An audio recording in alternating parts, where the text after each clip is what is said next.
we did on this movie, which I'd never done before, is I wanted to go one more stage with the storyboards and make them more accurate than they usually are.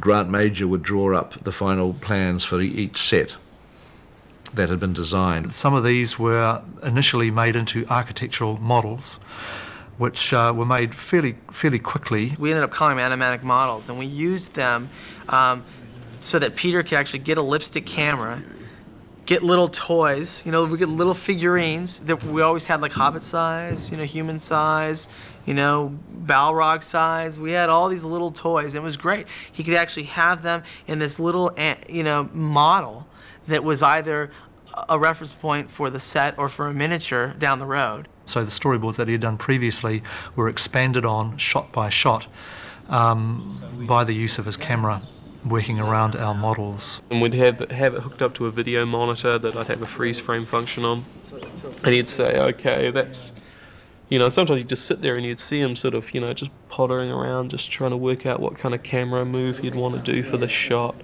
and you'd place the figures, and he'd, you know, okay, that's the frame, I'd pause it and then draw from the screen. Christian could actually sit there and go, okay, so you're thinking this frame, yeah, okay, and then he could actually draw out, sketch out the storyboard that was reflected on the monitor that actually, you know, was to scale.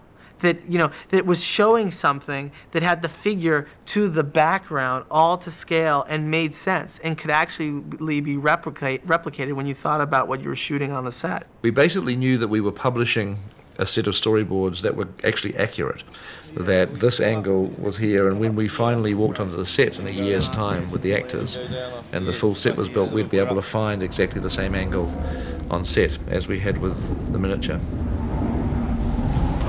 Early on, essentially the first set that was ever constructed was Bagan. Peter Jackson thought, hey, you know what we need to do is we need to go in there and get a video camera, and I'm going to sort of work through kind of, you know, the space and just get a feeling for it. Yeah, you will keep an eye on Frodo, won't you? Yes, I will. 2 eyes as often as I can spare them.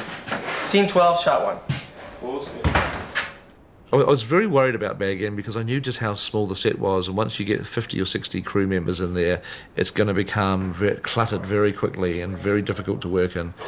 And so I wanted just to be able to really get my head into how we would shoot these scenes. And I'd done my little lipstick camera mock-ups with a cardboard model some months earlier, because we were also trying to figure out ways to shoot the scales too, because we had Gandalf had to be tall, and Bilbo and Frodo happened to be small, and we were starting to get our heads into how we were going to shoot all this stuff. And I got a few of the people on the film. So we turned up on a Sunday on set with a video camera. I played Bilbo, and Rick Porus played something, and we sort of did a mock-up of the entire scene that we were going to shoot.